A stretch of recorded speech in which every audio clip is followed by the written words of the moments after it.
귀한 찬양 감사드립니다. 지난주에 드디어 코로나 백신 접종이 시작되었습니다. 언론에서는 이 부분을 코로나의 인류의 반격이 시작되었다, 또 희망을 맞았다, 코로나 공포에 맞선 과학의 반격, 또 하나의 방패, 이런 표현들로 앞으로 우리에게 희망을 주고 있습니다. 이제 시간과의 싸움입니다. 집단 면역이 형성되고 마스크를 벗고 일상으로 돌아갈 날이 오기를 조금만 더 참고 견뎌내시기를 바랍니다. 그러나 또 하루아침에 되는 건 아니고 또 아직도 꽤 많은 시간이 필요합니다. 당분간 코로나와 함께 살아야 되는 위드 코로나는 아직 끝나지 않았습니다. 코로나로 우리의 삶이 위축되고 삶의 반경들이 줄어들 때 우리는 오히려 이 시기를 주님과 더 가까이 하는 기회로 삼을 수 있어야 합니다. 사순절을 보내며 특별히 코로나 시대에 예수님과 더 가까이 하는 그런 계기가 되기를 소망합니다. 그래서 오늘 설교 말씀의 제목을 With Corona, with Jesus, 코로나 시대에 주님과 함께 이렇게 정해 보았습니다. 그럼 우리가 주님과 함께 한다, with Jesus가 된다, 어떻게 해야 될까요? 우리가 누군가와 동행을 해서 간다라고 하는 것은 가는 방향이 같고 또 속도가 같고 방법이 같아야 같이 동행을 할 수 있습니다. 우리가 주님과 함께 간다라고 하는 것도 마찬가지죠. 그런데 우리가 주님께 우리 가는 길로 따라오라고 이렇게 할 수는 없으니까 주님이 가시는 길을 주님의 방법대로, 주님의 속도로 따라가야 될 것입니다. 오늘은 사순절 두 번째 주일 보내고 있는데 성서일과의 오늘 본문은 마가복음 8장 31절에서 38절 말씀입니다. 우리가 흔히 제자도라고 알고 있는 본문이죠. 특히 주님께서는 누구든지 나를 따라오려거든 이렇게 말씀을 하시면서 우리가 주님과 동행하고 주님을 따라가려면 무엇이 필요한가, 여기에 대한 교훈을 우리에게 주시고 있습니다. 여러분, 주님을 따라가는 것 쉽지 않습니다. 주님이 가신 길에 우리 방향을 맞추고 또 주님이 가시는 속도에 보조를 맞추고 주님이 하시는 방법대로 하려고 하는 것이 쉽지 않습니다. 대부분은 주님을 따른다고 막연히 생각은 하지만 실제로 살아가는 모습을 보면 자기 생각대로, 자기 방식대로, 그리고 자기 목적대로 주님을 끌고 다니면서 주님, 내가 가는 대로 좀 와주세요. 나 좀 도와주세요. 이런 마음으로 신앙생활 할 때가 많습니다. 그래서 우리는 성공하지 못한 것 때문에 우리가 부끄러워할 것이 아니라 주님이 원하는 방법이 아닌 방법으로 성공을 했다면 그것을 부끄러워해야 합니다. 우리는 지금까지 우리가 성취해 놓은 것, 이루어 놓은 것, 이런 것들을 돌아볼 때 이게 정말 주님이 원하는 방법으로 주님의 뜻대로 한 것인가, 이것을 고민해 볼 필요가 있는 것이죠. 오늘 본문은 내용적으로 우리가 읽지 않았지만 앞부분과 연결되는 부분입니다.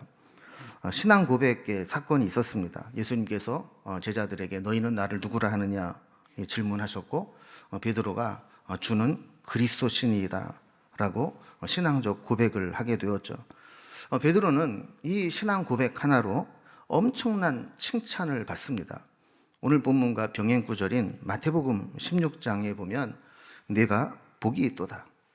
너는 베드로라. 내가 이 반석 위에 내 교회를 세우리니 음부의 권세가 이기지 못하리라. 또 내가 천국 열쇠를 네게 주리라. 여러분, 우리 주님이 이 땅에 계실 때 누구에게 이런 칭찬을 하셨어요? 누구에게 천국 열쇠를 주고 그 베드로 위에, 반석 위에 교회를 세우겠다고 이런 상급과 보상이 보장된 칭찬을 받은 사람이 누가 있습니까? 그런데 베드로는 이 어마어마한 칭찬을 받고 얼마 못 가서 금방 천국에서 지옥으로 떨어지듯이 떨어져 버립니다. 저주에 가까운 책망을 받습니다. 그가 말 한마디 잘못해서 사탄아 내 뒤로 물러가라 라고 하는 책망을 받게 되는 것이죠. 왜 베드로는 이렇게 어마어마한 칭찬을 받고 얼마 못 가서 금방 저주에 가까운 아주 심각한 책망을 받게 되었을까요?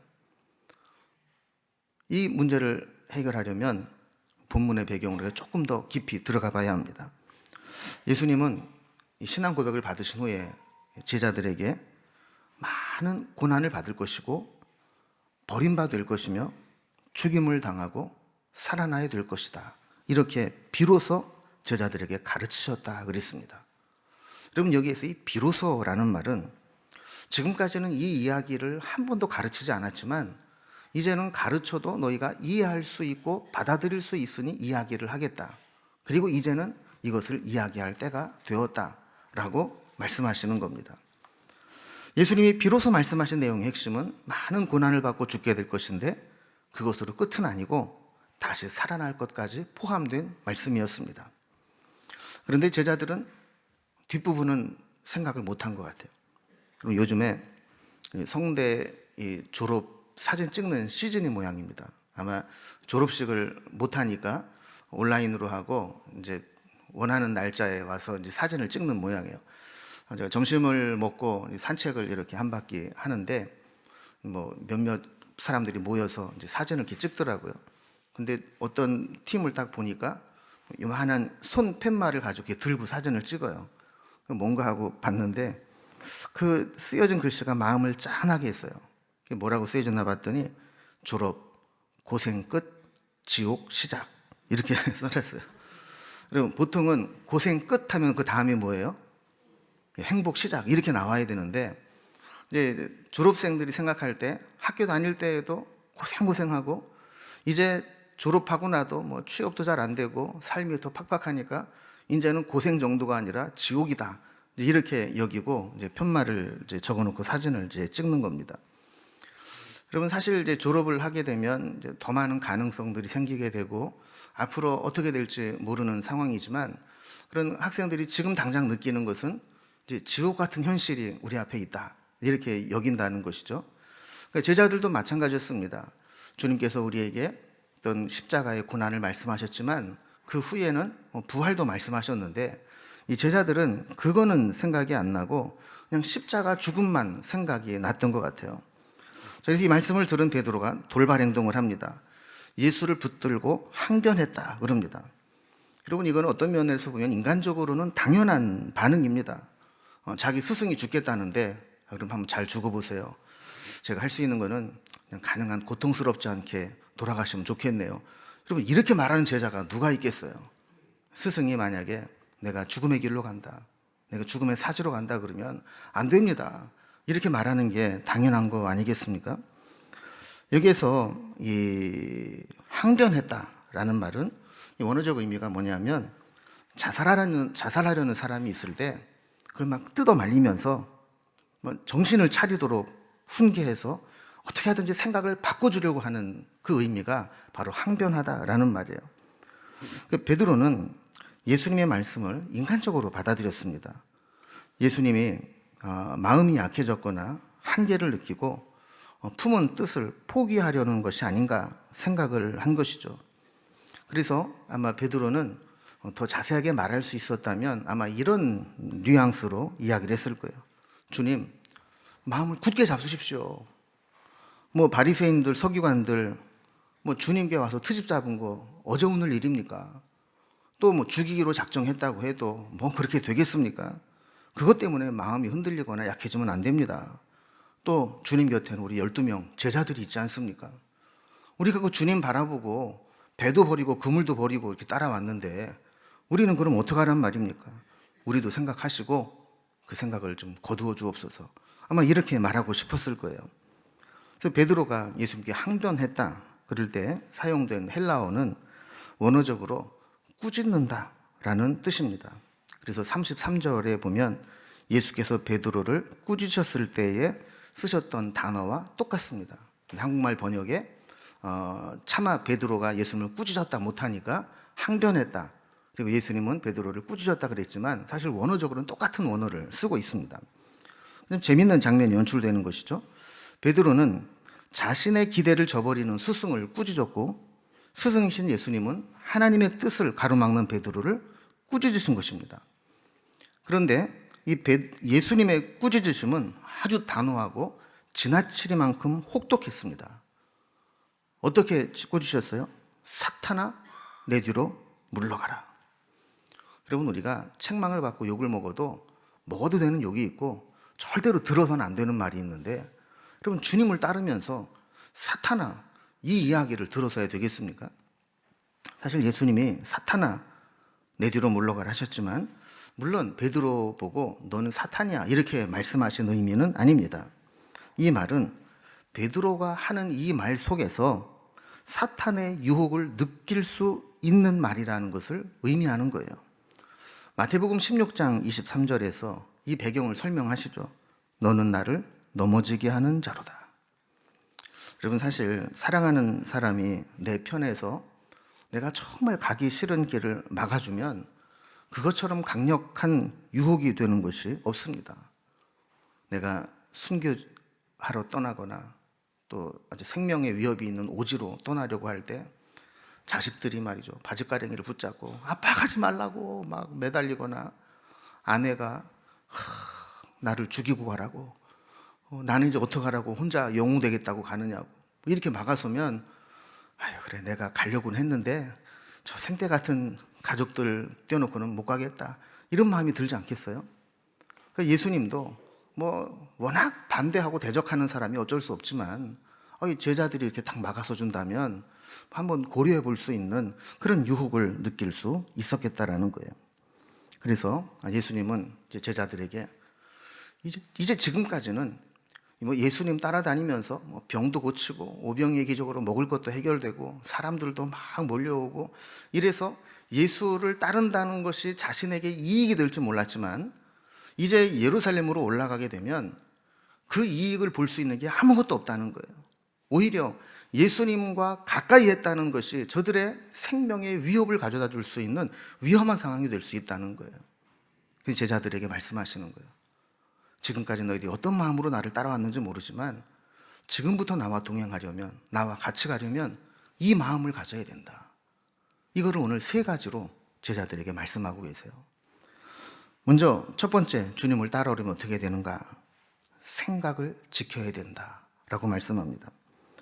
주님이 베드로를 심하게 꾸짖으시면서 33절에 보면 네가 하나님의 일을 생각하지 아니하고 도리어 사람의 일을 생각하는도다 그랬어요. 여러분, 여기 반복되는 단어가 뭡니까? 생각이라는 거죠. 우리는 하나님의 일을 생각하며 살아갈 수도 있고 사람의 일을 생각하며 살아갈 수도 있다라는 겁니다. 우리가 어떤 생각을 가지고 살아가느냐가 이렇게 중요합니다. 하나님의 일을 생각하고 하나님의 뜻을 이루기 위한 생각을 가지고 살아가야 되는데, 살다 보면 인간적인 마음, 사람의 일, 이거를 생각하며 살아가게 된다는 겁니다. 여러분, 우리 몸이라고 하는 거는요, 어디로 가는지 다 보여요. 그리고 다 보이기 때문에 제어도 가능하고 또 이 여러 가지 제약도 있어요. 그럼 우리가 몸을 움직인다라는 건요, 공간적 제약도 받고 시간적 제약도 있고 물리적 제약도 따릅니다. 예를 들어서 내가 지금 미국에 누구를 좀 만나고 와야 되겠다라는 생각이 들어도 몸이 미국으로 가려면 거리가 있잖아요. 또 잠깐 마실 다녀오듯이 갔다 올 수 있는 거 아니잖아요. 시간이 또 필요하잖아요. 또 요즘 같은 코로나 시대에는 가서 또 2주 자가격리 또 해야 되고 또 여러 가지 만나는데 물리적인 제약이 있을 거예요. 그러니까 몸은 내가 움직이고 어디를 가고 싶어도 제한을 많이 받습니다. 근데 마음은 어떻습니까?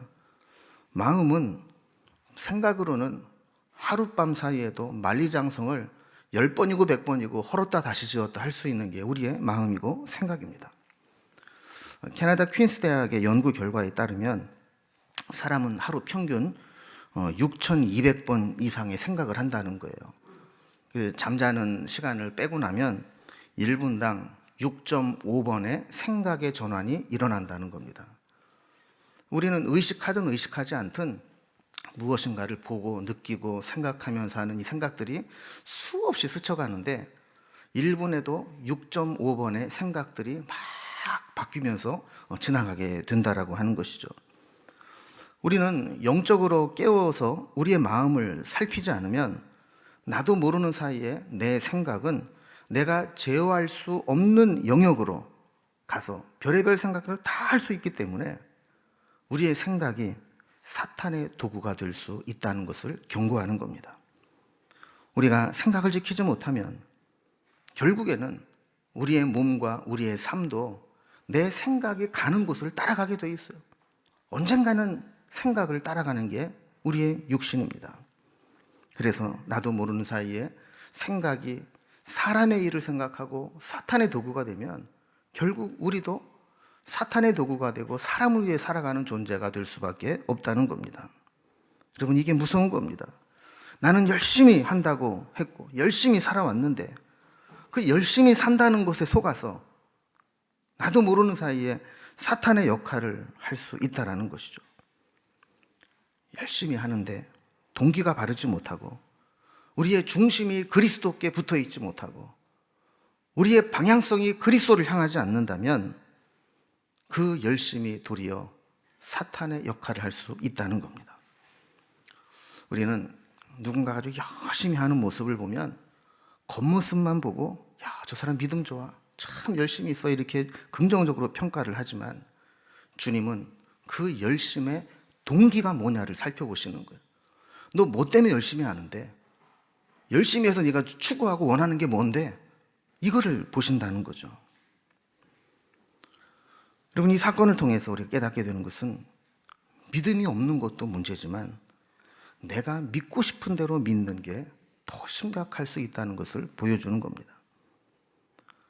주님은 죽음을 이야기하면서도 좀 중요한 말씀을 하시는데 베드로는 생각이 따라가지를 못했어요. 주님이 왜 십자가를 얘기했을까? 왜 고난을 말씀하셨을까? 고난 뒤에 부활은 뭘까?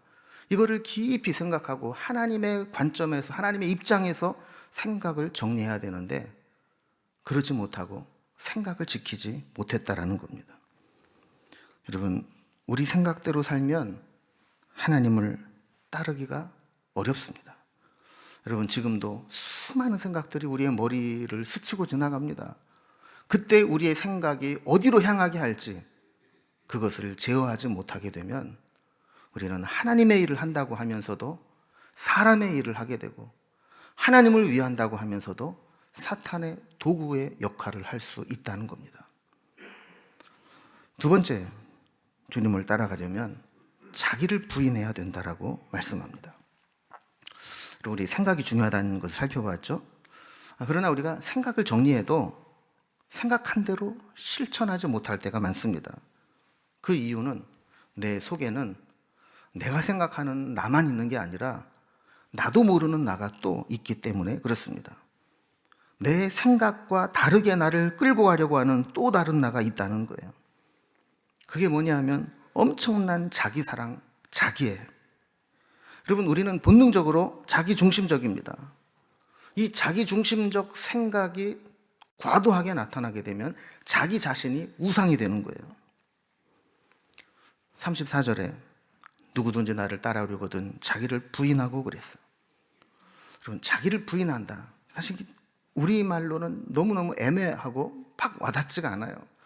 그래서 자기를 부인한다는 게 뭐냐, 이거를 여러 가지로 따져봤는데 제가 글을 읽으면서 제일 제 마음속에 와닿았던 해석은 뭐냐면 관계를 끊어버리는 거예요.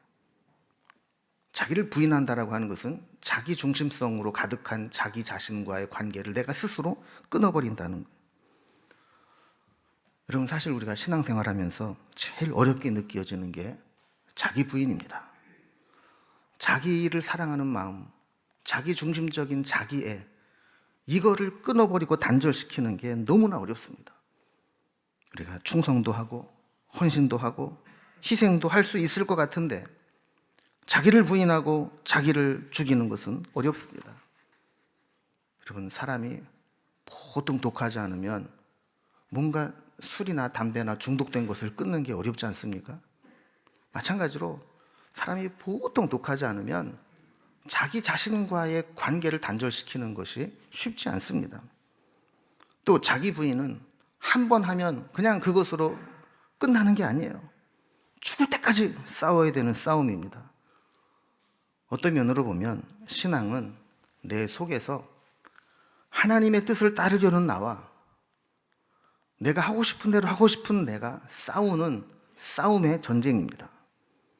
이 싸움을 가장 치열하게 했던 사람이 사도 바울입니다. 로마서 7장에서 그는 이런 치열한 자신과의 싸움을 이렇게 고백합니다. 로마서 7장 21절에서 24절을 보면, 그러므로 내가 한 법을 깨달았노니 곧 선을 행하기 원하는 나에게 악이 함께 있는 것이로다. 내 속사람으로는 하나님의 법을 즐거워하되 내 지체 속에서 한 다른 법이 내 마음의 법과 싸워 내 지체 속에 있는 죄의 법으로 나를 사로잡는 것을 보는도다. 오호라, 나는 곤고한 사람이로다. 이 사망의 몸에서 누가 나를 건져내랴. 내가 예수를 믿고 거듭났지만 여전히 내 안에는 내가 원하지 않는 또 다른 내가 나를 죄의 법으로 사로잡아가는 것을 느낄 때가 있다는 거예요. 그래서 그가 마지막 선언한 게 뭡니까? 오호라, 나는 곤고한 사람이로다. 이 사망의 몸에서 누가 나를 건져내랴. 내 힘으로는 나를 죽일 수 없고 나를 어찌할 수 없다라는 거예요. 여러분, 다 버린 줄 알았는데 어느 순간에 보면 손에 쥐가 나도록 붙잡고 있는 게 있을 수 있습니다. 베드로도 그물도 버려두고 가족도 내팽개치고 주님을 따랐지만 다 버리고 주를 따른 줄 알았는데 아직 버리지 못한 게 있었다는 거예요. 그게 뭡니까? 자기 자신은 버리지 못했다는 겁니다. 자기 생각, 자기 뜻, 자기를 부인하지 못한 것. 여러분, 이것은 베드로의 고민만이 아니라 주님을 따르는 우리 모두의 심각한 고민입니다. 죄인으로서의 옛 자아를 죽이는 것은 그래도 할 만한데 자기의, 자기 공로, 자기 애를 죽이는 것은 너무나 어렵습니다. 생각하기도 싫은 과거의 잘못되고 못된 나의 모습, 누구라도 버리고 싶죠. 그러나 남들보다 더 헌신하고 더 열심히 하고 더 충성하고 더 하나님을 위해 살아왔던 그 모습까지 버리는 것은 쉽지 않다라는 거예요. 내가 한 것은 인정받고 싶고 칭찬받고 싶고 대접받고 싶고 존재감을 드러내고 싶고 특별 대우를 받고 싶은 마음이 우리에게는 있는 겁니다. 심한 경우에는 이런 것으로 다른 사람을 통제하고 내 생각과 뜻대로 조정하려고까지 하는 마음이 생길 수 있습니다. 사람들은 직분에 연연해하고 타이틀에 민감한 거예요. 왜 정치를 하려고 합니까? 한 자리 얻으면 그 자리에서 할 수 있는 권한들이 생기기 때문에 그렇습니다. 많은 사람들이 한국교회 문제가 뭐냐?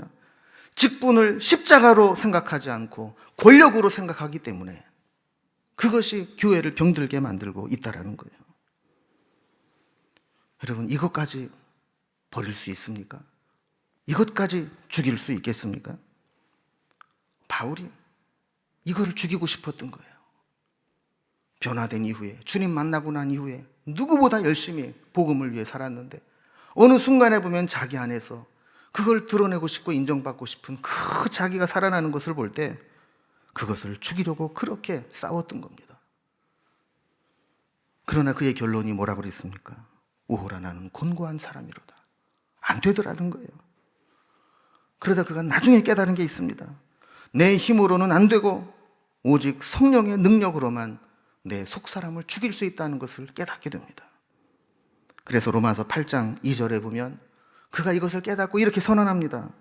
이는 그리스도 예수 안에 있는 생명의 성령의 법이 죄와 사망의 법에서 너를 해방하였음이라.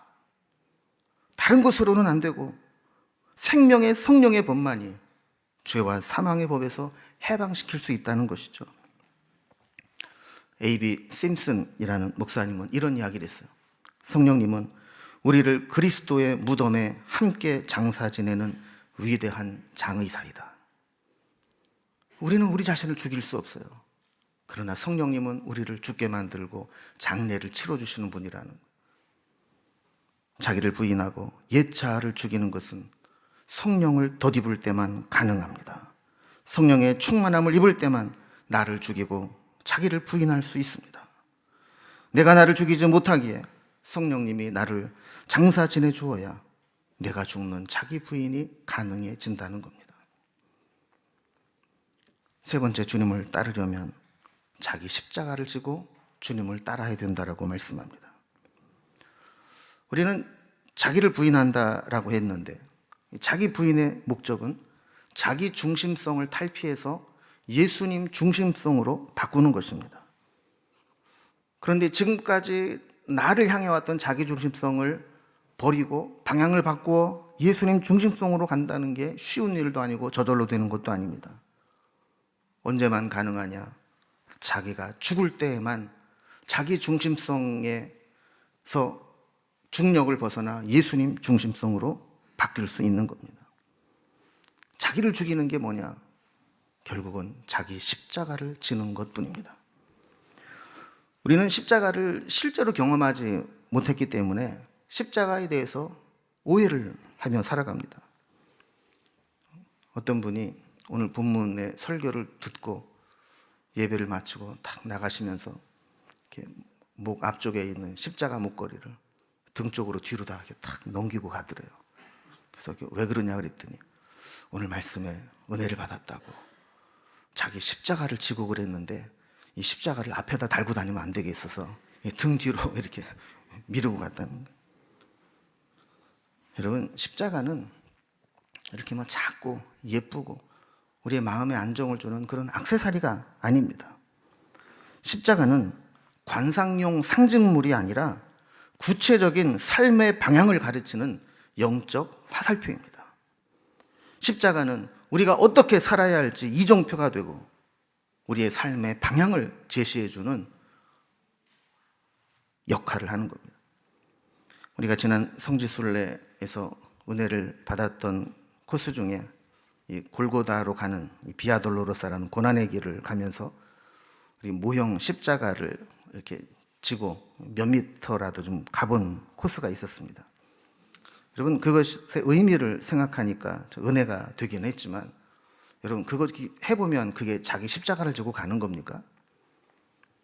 예전에 신문을 보니까 목사들이 어깨에 닿는 부분에 아프니까 이렇게 붕대를 감고 십자가 바닥에는 바퀴 달린 십자가를 만들어서 끌고 가는 이제 퍼포먼스를 했던 이제 기사가 났습니다. 종종 어떤 사회적으로 자기의 어떤 주장을 할 때 이런 일들을 해왔는데, 여러분, 이렇게 바퀴 달고 퍼포먼스라고 내가 십자가를 지고 간다 이렇게 보여주면 그게 진짜 십자가를 지고 가는 겁니까? 십자가를 진다는 것은 십자가가 사형을 집행하는 사형 틀이라는 것에서 시작돼야 됩니다. 십자가는 거기에 달려 죽는 겁니다. 그러나 주님께서 우리에게 나를 따르거든 십자가에 달려 죽어야 돼 이렇게 말씀하지 않고 자기 십자가를 지고 나를 따르라 하셨어요. 이게 무슨 의미일까요? 내가 살아가지만 나는 죽고 주가 살고 내 안에 주가 사시고 나를 통해 주님이 원하시는 삶을 주님이 살아가시도록 내 삶의 모든 주권을 주님께 드리는 것, 이게 자기 십자가를 지고 주님을 따라가는 거라는 거예요. 갈라디아서 5장 24절에 보면 그리스도 예수의 사람들은 육체와 함께 그 정욕과 탐심을 십자가에 못 박았느니라 그랬습니다. 여러분, 우리는 자꾸 십자가에서 죽는 신용만 해요. 정말 십자가에서 못 박히려고 하지 않고 그냥 죽는 척 퍼포먼스만 하는 거예요. 십자가에 못 박혀서 우리의 정욕과 욕심을 함께 못 박아 버려야 되는데 그것을 못 박지 않고 나는 죽었다고 쇼만 하니까 잠깐 죽은 것처럼 기절했다가 살아나서 결정적인 순간에는 십자가를 버리고 도망가는 거 아니겠습니까? 주님을 따른다는 것은 주님이 가신 길을 우리가 분명히 이해해야 합니다. 주님이 가신 길을 모르면서 어떻게 주님을 따라갈 수 있겠습니까? 우리가 누군가를 따라가다가 그 사람을 놓치면 그 다음부터 어디로 가야 될지를 모르는 거예요. 주님을 따른다는 것은 인식의 문제가 아니라 구체적인 삶의 결단과 순종이 있을 때 가능해지는 겁니다. 자기를 부인하고 자기 십자가를 지고 자기가 죽을 때 우리가 그것을 대신해서 얻을 수 있는 기쁨과 영광이 더 크다는 것을 알 때 우리는 비로소 주님이 가신 길을 따라갈 수 있는 겁니다. 히브리서 12장 2절에 보면 믿음의 주요 또 온전케 하시는 이인 예수를 바라보자. 그는 그 앞에 있는 기쁨을 위하여 십자가를 참으사 부끄러움을 개의치 아니하시더니 하나님 보좌 우편에 앉으셨느니라 그랬습니다. 우리에게 주님을 바라봐라 이렇게 말씀하시면서 그 주님이 어떤 분이냐? 그 앞에 있는 기쁨을 위하여 십자가를 참으사 부끄러움을 개의치 아니하신 분이다라고 말씀하는 겁니다. 여러분, 예수님이 가시는 길 앞에는 십자가가 있었습니다. 십자가는 모두가 저주받은 것으로 여겨지고 그 속에서는 수치와 모욕을 당하며 죽어가야 되는 비참한 죽음입니다. 그러나 그것을 부끄럽게 여기지 않으시고 그 앞에 우리를 구원할 수 있다는 그 영광을 바라보며 부끄러움을 개의치 아니하셨다 그래요. 우리도 주님을 따라가려면 내가 손해를 보고 내가 죽고 내가 세상에서 바보 취급을 당해도 그것이 하나님을 기쁘시게 하는 일이고 주님을 따르는 길이고 이 세상 그 어떤 것과 바꿀 수 없는 기쁨과 영광이 된다는 것을 깨달을 때 비로소 그 길을 갈 수 있는 겁니다. 만약에 우리를 십자가에 못 박고 주님의 길을 따라가려고 한다면 사탄은 내 안에 옛 자아를 충동질하며 이렇게 이야기할 겁니다. 이 바보 같은 놈아, 너는 배알도 없고 욕심도 없고 네 밥그릇도 못 챙기냐? 그렇게 살면 너는 결국 실패자야, 루저야. 이러면서 우리를 더 부끄럽게 만들고 수치스럽게 생각하도록 할 겁니다. 그러나 그러한 충동이 있을 때 우리는 내가 죽고 내가 참고 내가 나를 부인하고 십자가를 짐으로 인해 그 앞에 있는 기쁨을 생각하고 그 모든 부끄러움을 개의치 않는 주님을 생각하며 따라가야 하는 겁니다. 제자는 자기를 부인하고 자기 십자가를 지고 주님을 따르는 것이 기쁨으로 여겨지는 사람입니다. 여러분, 사순절을 보내며 우리 신앙의 본질을 다시 한번 점검해 보시기 바랍니다. 나는 하나님의 일을 생각하고 있는가? 사람의 일을 생각하고 있는가? 나는 정말 자기 부인이 되고 있는가? 나를 죽이고 살아가고 있는가?